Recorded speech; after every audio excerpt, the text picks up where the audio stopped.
What's up, y'all? It's your girl Sakina, and I'm back with another review. This is my review for Love is Blind UK. This is season 1, the reunion. Now, they only have one part, as they typically do with any of the other Love is Blinds. I didn't see the trailer for this, so I'm coming in blindly. No pun intended, but I am coming in with no expectations. I don't know what's going on. So the first thing off the bat that I noticed is that they have a live audience. Now, we know for the last American version of Love is Blind, they did have some crowd participation, but it was with people who were a part of the past cast. And this go round, it seems like they have just audience members on top of family and friends and the pod squad. So I actually love this setup. They have the host there. They seem like they're in good spirits. I like the way that they opened up with the whole proposal, or not proposal, but the I do's. It was cute to me. Listen, that man, I know they say he's a part of some band, because I remember them making reference to it when the men were in the pods on the first episode. He is fine. He is very good looking, baby. And we just gonna leave it at that. But yeah, so everybody comes in, and we notice off the bat that Sabrina and Steven are not sitting together. I wonder what happened. It might have been the whole long distance thing, or maybe somebody showed their true colors. We don't know as of yet, so we're going to find that out later. Sabrina looks good. I love her hair was dark before, but she had a bang. So now she had like a little, a side part, and the hair was loosely curled. Very cute. Don't you start acting up. Then we get into Demi and Ollie, who are not sitting together as well. Demi looks great. Love the dress. Love the hair. I love me a bust down middle part. Demi looks really good. Ollie looks good too. Get out. Get out. He been outside like 10 times. Oh, I said get out. Look at him. He goes and lays down on the side. Okay. Who else looks good? Bobby looks good in his yellow. I like the yellow look. Jasmine looks good. Her hair is dyed darker. Love that for her. Who else? Who else? Oh, well, yeah, let me look at the TV. Beniah looks like Benihana. Nicole girl, what is this Snooki bump? Again, you're confirming what I thought before, that you don't know what to do with your hair. And I don't like that for you as a black woman. Girl, get it together, because the leave out was leaving out all throughout this season, and then you get to the reunion and you have not shown any improvement. Girl, what's happening? Did I miss anybody else? Oh, Freddy looked like he was going to work. I don't know. He was giving very casual. Catherine looks like Catherine. And Maria looks good. And who was I mean? Tom. Tom was Toming, okay? So let's just go ahead and get into it. We start off with Demi and Ollie. They're clearly sitting on separate couches, so we already know that there is no progression from the last time we seen them. Demi said that, yeah, when I left with it's a no for now, it was just more so her just being in the moment. But truth be told, she wasn't looking to move forward with Ollie, because he just simply was not the guy for her. And she moved back home after the wedding, and she just wanted to focus on her again.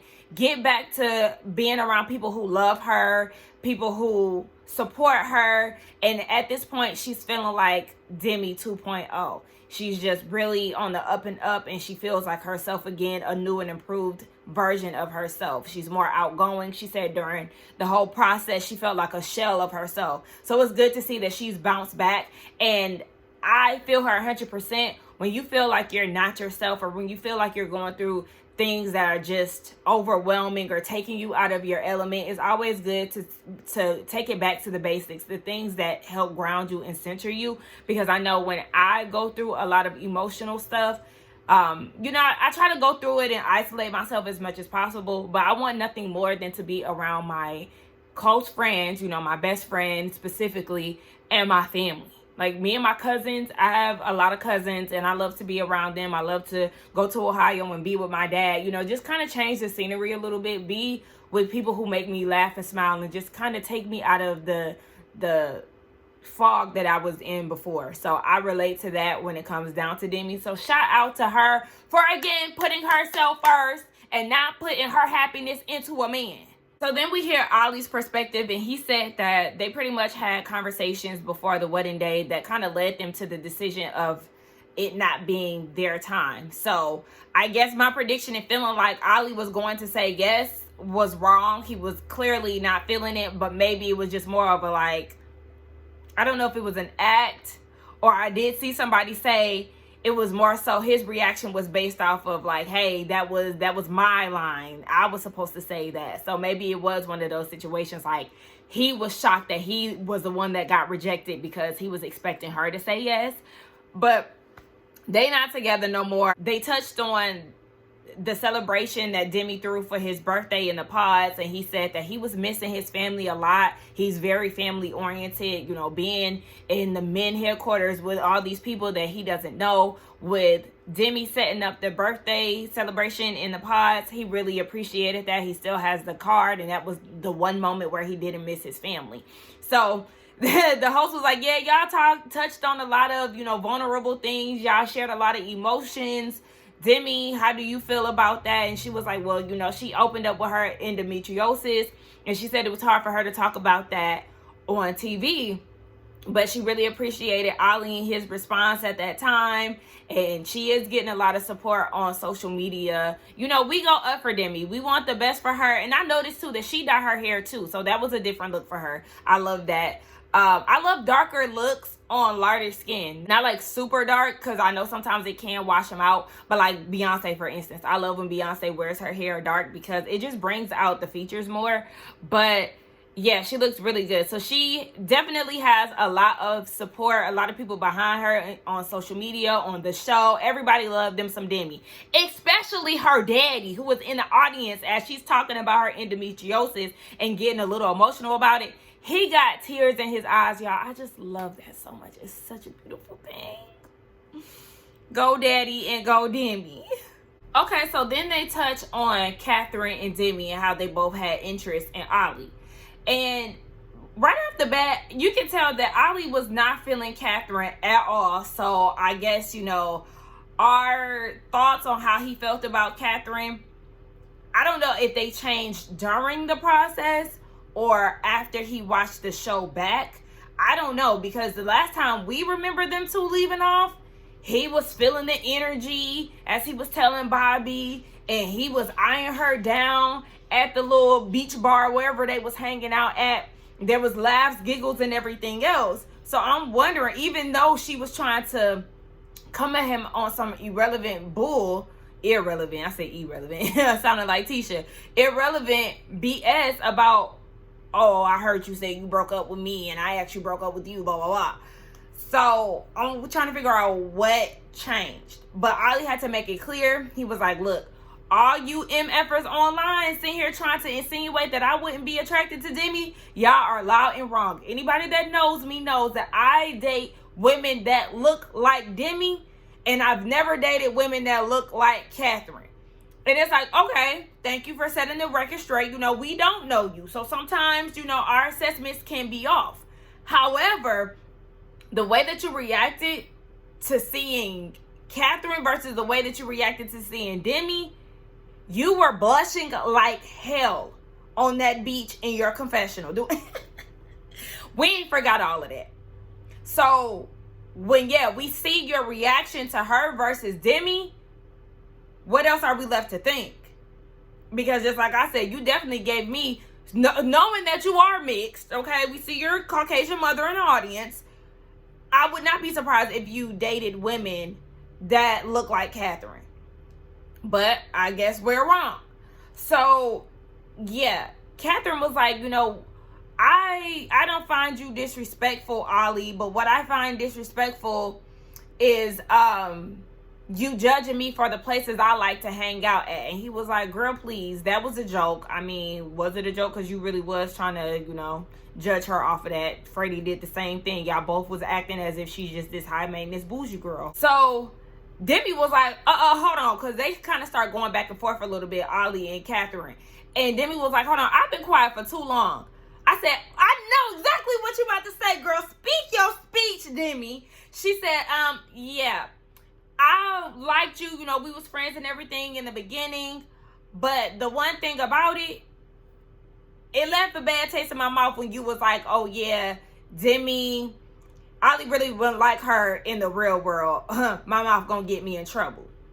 And so it looked like, I'm glad that she spoke on it, but it just seemed like she was letting Catherine get off a little too easy, especially with her saying, now, if if it was something that took you out of your character, then we can move on. Don't feed her a response, because that's the easy way out. I want to hear what she's thinking, her original thoughts. So, of course, with Demi saying that, Catherine said, I apologize if that offended you, or whatever the hell she said. I said, oh, the camera showed Jasmine. I said, Jasmine about to set this shit straight. Watch. And true enough, Jasmine was like, now it'd be different if you was basing it on the connection between the two of them. But your response was as an insinuation that Ollie would not be into Demi just off of the way that she looks. And that's what Demi said too. Like, you didn't even know what he looked like. You only knew what I looked like. And yet you tried to say that you wasn't sure if he would be into her. It was all based on looks. And just like Jasmine said, you knew what you was doing when you said your mouth is going to get you in trouble. And what she do, y'all, we already know, the classic white girl move.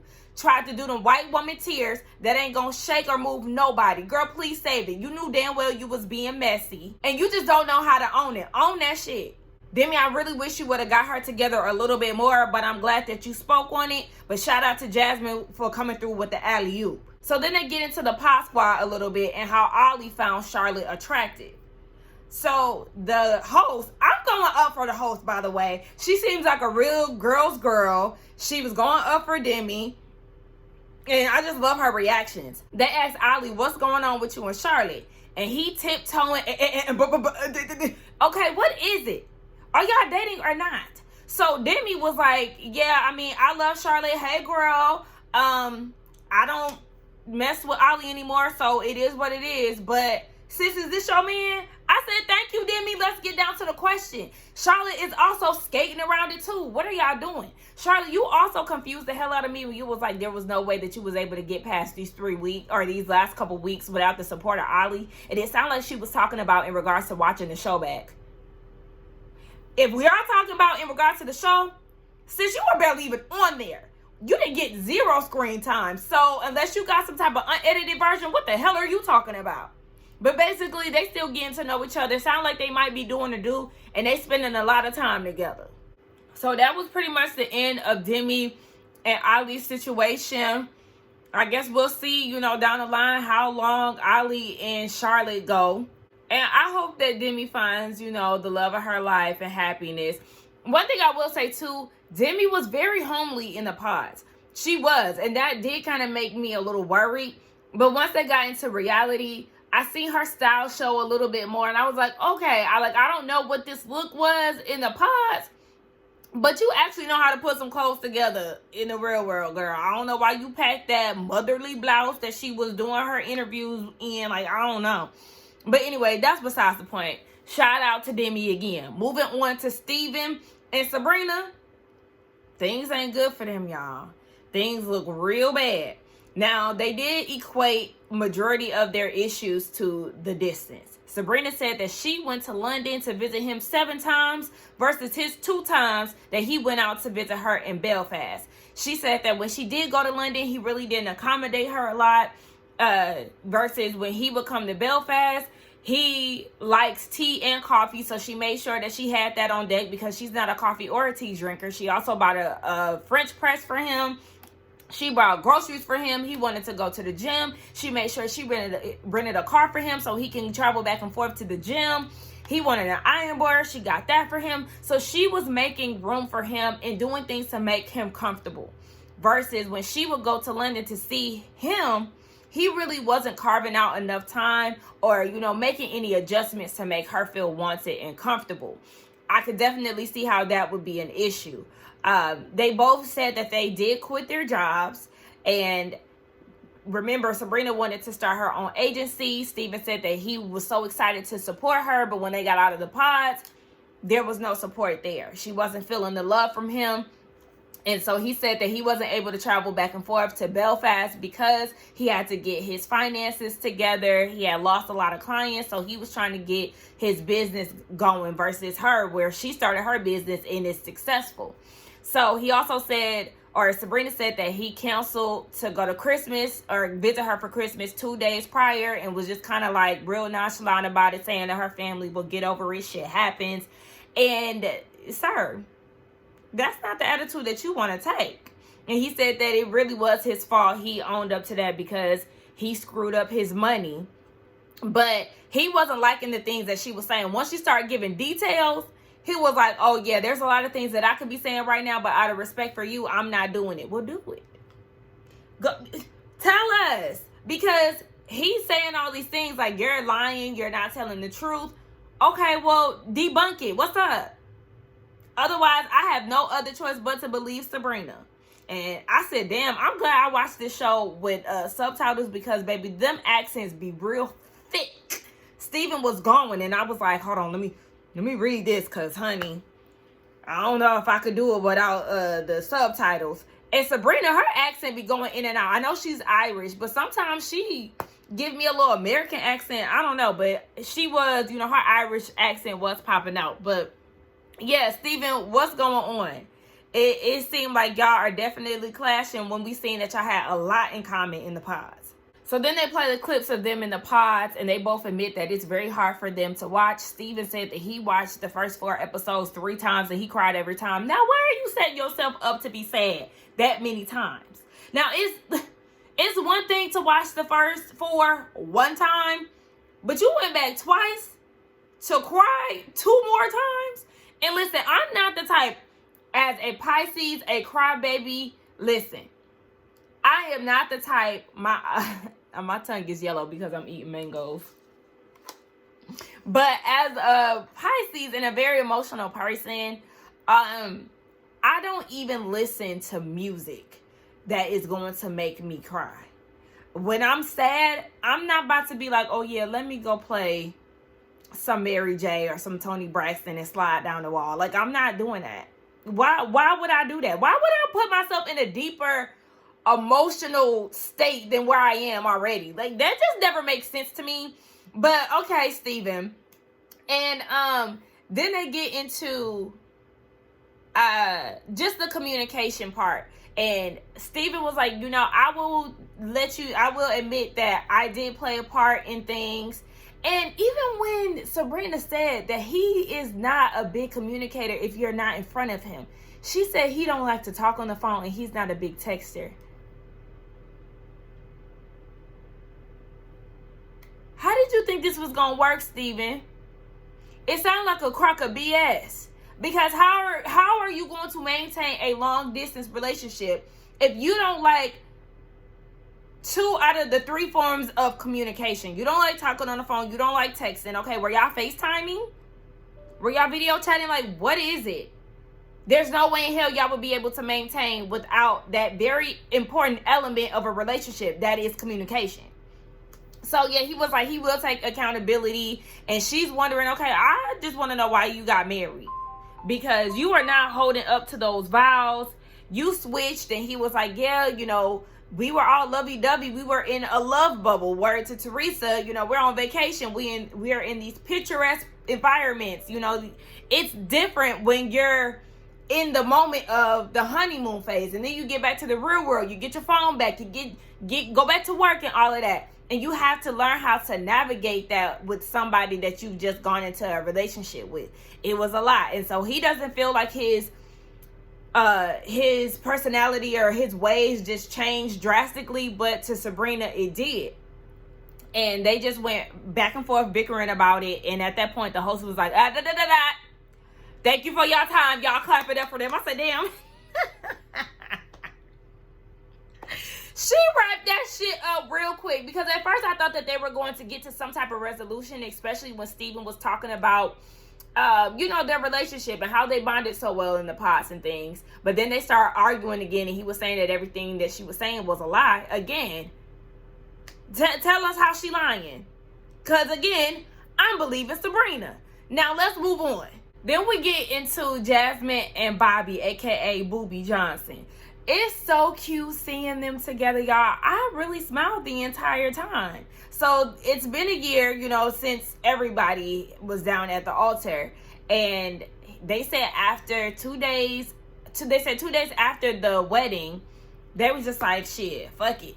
Let's go ahead and move to London. So, because she already lived there, but he lived in Stoke. I don't know where that is, but I'm going to look that up. So, he moved to London, and now they live in their dream house, and they've been doing everything together as a couple. They show us some clips of them over the year, and they also show a house tour of Bobby's, which is like, I don't even know what to call it. It looked like he lived in a guest house.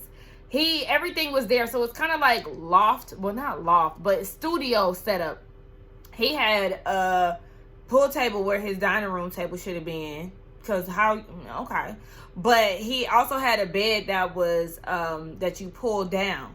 So he was in a small space. I don't really see how they would do well in that tiny space like that, but I feel like it made sense for him as somebody who was always, I'm not on the road, but, you know, on the sea. So it was kind of like okay, well, shit, you only here for a little bit, do what you need to do and go about your business. But everything looks really good. Jasmine said that she's happy that she went with her heart and not listened to her mama. And the mama even approves of him. She said she approves of Bobby 110%. I said, okay, we in the win. Because we already know that mama, I was real interested to see how that was going to go by the reunion time. But she was all smiles and everything every time they show her. They showed Bobby's mama too. I said, listen here. There's a lot of biracials in the room. And she's biracial. She's biracial, girl. That's my song though. Baby, Ollie biracial. Bobby biracial. Demi biracial. Okay, who else biracial? Hell, I don't know, but there's a lot of mixed people in the crowd. Anyway, yeah, shout out to Jasmine and Bobby. They said they're getting ready to have some kids. They're actually working on that right now. So I'm happy to hear that they're doing good. We then touch on Maria and Tom. They had a few questions for them. Honestly, I felt like I kept getting distracted, so I had to write it down. But they talked about their differences in values, and they wanted to know if they think that they made the right decision. Maria said, yes, she does feel like she made the right decision because he was insulting her family. You know, his confessional after he said he don't. The whole comment of how he wanted to raise his kids versus how she wanted them to be raised. She didn't take too kindly to that because she's like, I mean, look at my mom. My mom has raised kind kids who are, you know, loving, don't judge you based off of what you do for your occupation, how much money you make, what car you drive. They're just overall loving people for who you are. And she wants to raise her children the same way. So she felt some type of way about that. And so the male host, I forgot his name, he was like, with some time, do y'all feel like y'all could have talked this out and understood each other a little bit better? And Tom said that he really just talked about how he looked back on the show and he did see some ugly behavior in some of the scenes.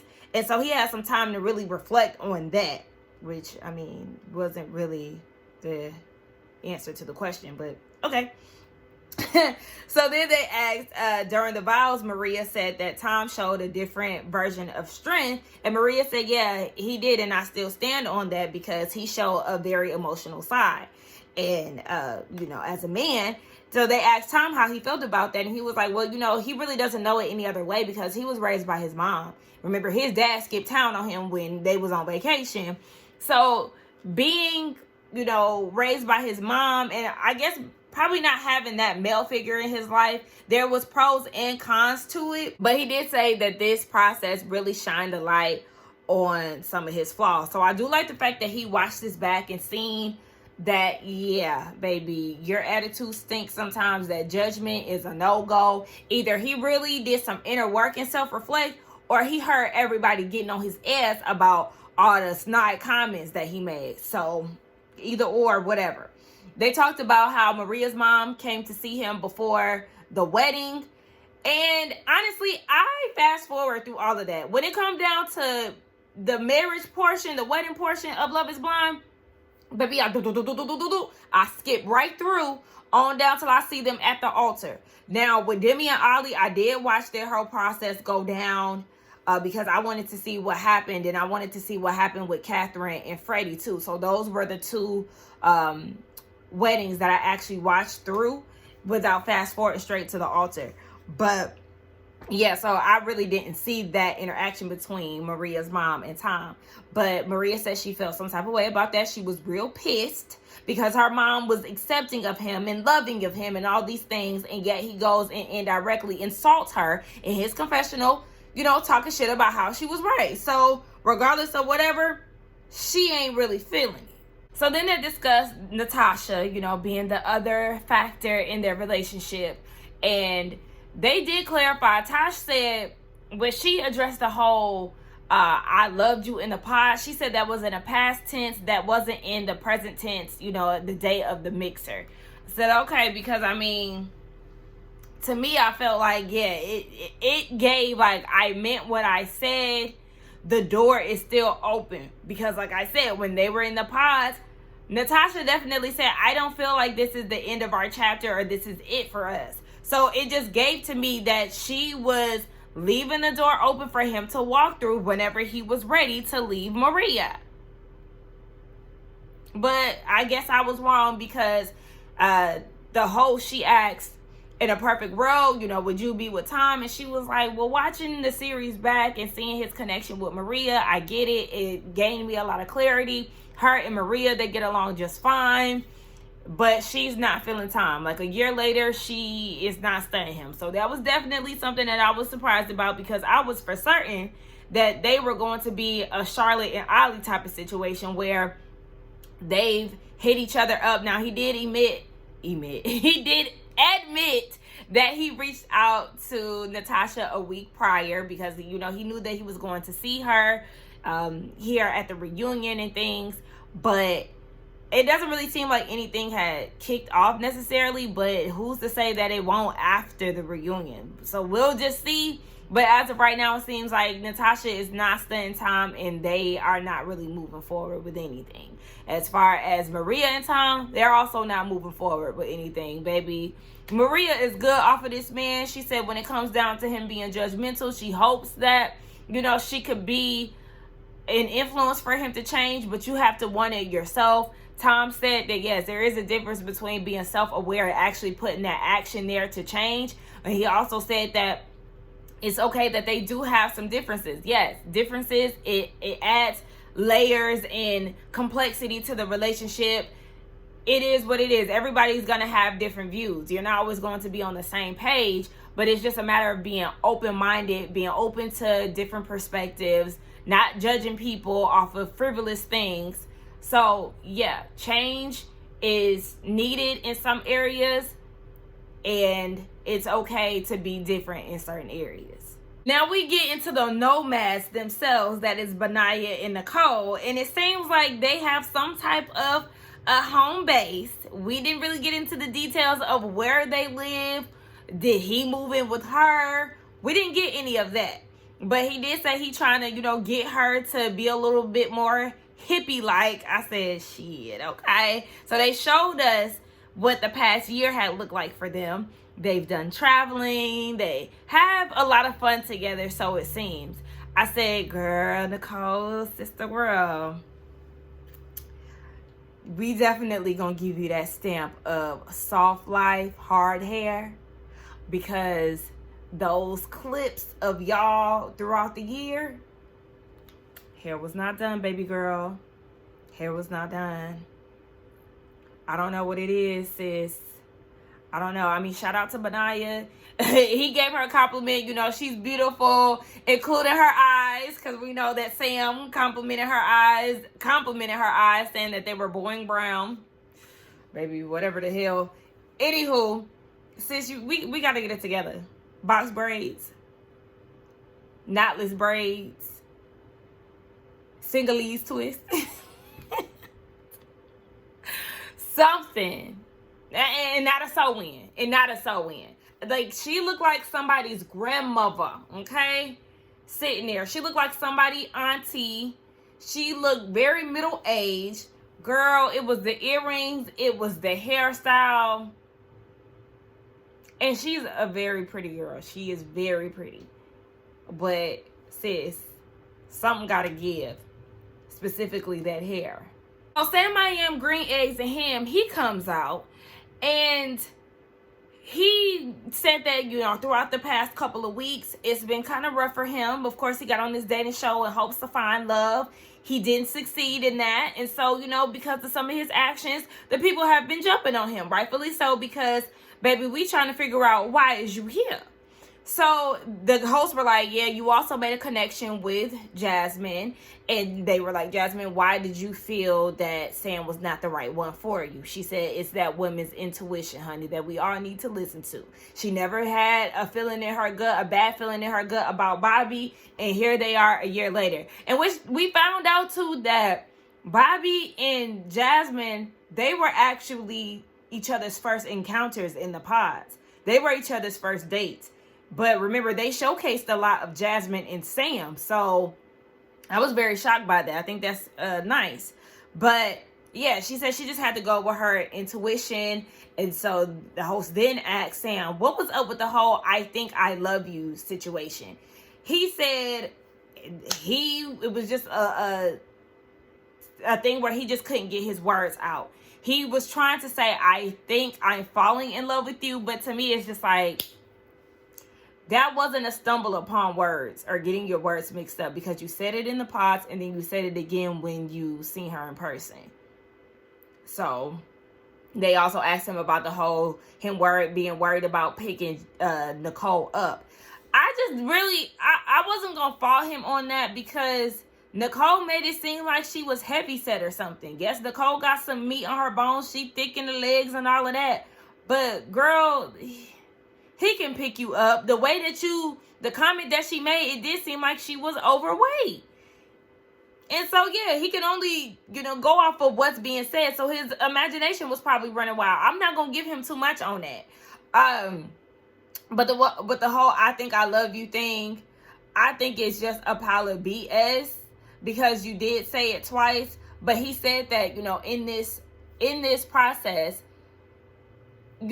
basically the connection is gradual. So it's not like some people did, just full on say, I love you. But if you didn't feel like you loved her in that moment, then why did you propose? We know why you proposed, because you were playing a game to be on TV. You were initially going to propose to Jasmine, and Jasmine didn't want your ass. So because you got rejected by her, you decided to go with your second option, who you really didn't want that much. You made a lot of comments, Sam, that had people questioning why you were here, and also kind of gave confirmation that you was here just for TV, because you had no business proposing to Nicole. He even said it himself at the reveal. It was very awkward between the two of them. Yes, because the connection was not really there. We seen the reaction to Beniah and Nicole in their first pod date and how they reacted afterwards. Nicole is jumping up and down. She's like, oh my gosh, that was so good. And then you see Beniah telling all the guys that, he had a really good encounter with her. Versus how she is with Sam. She was never doing all that jumping and all of that. Now, Beniah did say that he had to, admit that he was in the wrong. He should have been just more forthcoming with how he felt about her. She tried to, take some accountability, but it's like, girl, no, you were direct enough. He knew exactly where you was going with it. He should have just been putting his feelings out there to begin with. But yeah, that connection that she has with Beniah is nothing like the connection that she had with Sam, because there wasn't one between her and Sam. They also got into the whole mixer situation where Sam told Beniah that Nicole wanted to sleep with him.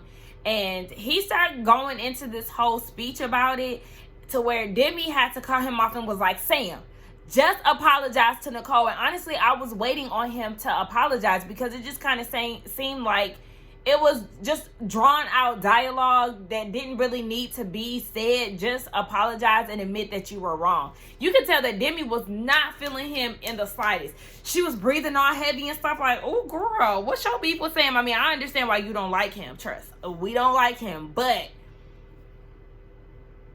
What's going on there? But yeah, he finally apologizes, and Nicole said that what he said to Beniah was a lie. Well, why didn't you go against that when he was saying it in your face? Because that's what's confusing me. If somebody then told me, yeah, I wanted to sleep with you, you wanted to sleep with me. No, I didn't. When did I say that? When did I display that? Where's your receipts? What are you talking about? Nicole didn't give any of that. When Sam was saying that to her face, she was like, yeah. Girl, I don't know who to believe, because even when she was like, that was a lie here at the reunion, he was like, yeah, and I apologize. I don't know. At the end of the day, they ain't together. They realized that it was a mistake. Nicole was the one who actually called it off with Sam, and he didn't take it too well, which I believe because he didn't take it well when Jasmine rejected him. So it is what it is, child. Ain't nobody stunting you like that. The future for Beniah and Nicole looks like them traveling more. So I guess they ain't trying to have no babies no time soon. And we did not get any clarification of where they live, who house they didn't move to. Like, what's tea with that? Y'all still house hopping together? Like, what's going on? We want to know. And I also wanted them to ask Sam about the boring brown eyes. Like, y'all dropped the ball on this segment. Now, I was rocking with y'all the whole time, but I do feel like there was a few things that we needed clarification on here. So then we get down to another anticipated update, and that's where Freddy and Catherine stand today. So they are not together. It's just because they have different lifestyles. They have differences, and it just wasn't working out for them. Freddy said that the turning point for him was when they went to Greece. And he's seen some things that he really didn't care for. She snapped on him unwarranted, and he also felt like he couldn't be himself. Yes, they talked about him cheating in the past, and the host wanted to know if that affected how she treated Freddy. She claims that it wasn't, but girl, I call BS. You switched up on that man the moment you found out that he cheated in the past. You did allow your trauma to affect how y'all moved forward. You were nitpicking at everything. Every time he would joke with you, you would have a problem. Even the next day when y'all went to meet up with the rest of the couples, your demeanor was very off. And it seemed like it was all based around him telling you the truth that he cheated before. So, yeah, she says it wasn't, but I like to think otherwise. So they also touch on him purchasing her earrings before the wedding. Like, why did you do that knowing that you were going to say no? And he said because it was kind of like he felt like it was a damned if I do, damned if I don't situation. So he went ahead and bought the earrings despite him knowing he was going to say no. She said she was very surprised by that because she knows that that's a very big thing. But after the wedding, she decided to give him back to her, or give it back to him. Even in this scene here, you can still tell that Freddy is just not, he doesn't seem present. He seems like he'd rather be somewhere else. I know that his sister, shout out to Betsy Dora. I said, that is a hell of a combination. Let's call you Betsy though, okay? They talked about her and her having her brother's back, and she was like, yes, she would do the same thing again today. She did admit seeing them, in the pods and afterwards and all of that. She got very emotional about that. She was here for it. But in our reality, she knew that wasn't the right move for her brother because she noticed how reserved he was when he came back home. And that wasn't a person that she recognized. So even Catherine was like, yeah, Betsy though, girl, I agree with you. I could not disagree with anything that you're saying. Yes, because at this point, sis knows best. And Betsy though, I think she is very pretty. She looks like somebody I've seen on TV before. I can't really put my finger on it, but she looks like somebody. But yeah, you can't get nothing past Sister Girl. Because I also told y'all too before that I did notice that there was a pattern, at least like 3 interactions that Freddy had with different people, and they all were like, yeah, maybe this woman is not the person for you, because they noticed how he was acting, some of his ways and things. So yeah, I do think that he made the right decision, because he even admitted after they got off the pods, or when they got back to the real world, that's when he put his wall up, and it was just kind of hard for him to move forward. Okay, so that was pretty much, you know, the end of their segment. They said that they're going to be friends forever. They hugged it out. You know, they did the recap of how it was when they were in the pods down to their reveal. And Catherine doing all that crying, girl, stop. But yeah, it just isn't their time. I don't think it's never going to be their time. But yeah, it wasn't meant to be for them. Now, somebody in my comments said that she's dating Sam. I don't know how true that is. I don't know. Maybe I have to go digging on Twitter or something. But they didn't ask if neither one of them were dating. So that was an unanswered question. I would have liked to know that. Hey, editing Sakina here. Yeah, also, they dropped the ball on asking Catherine about Sam and all that flirting and carry on she was doing at the mixer. Now, they done touched on Tom and Natasha's interaction, what Ollie said about Charlotte at the mixer, Beniah and Sam at the mixer. Why we ain't talk about Miss Ma'am and how she wanted the ring from Sam and how she was touchy-feely. If you ever in London, hit me up if you want to talk. Y'all definitely should have spoke on that because we needed to know what the hell was going on.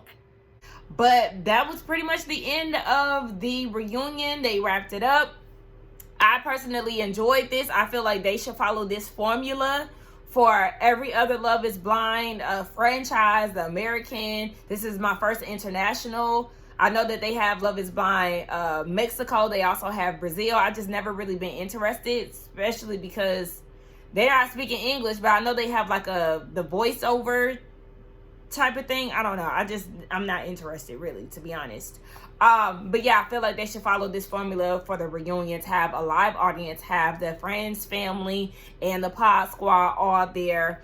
And I prefer these two hosts compared to Nick and Vanessa, which I know they like, you know, the pioneers of this whole situation. However, I don't know. I just like their follow-up questions more. I like their questions in general more.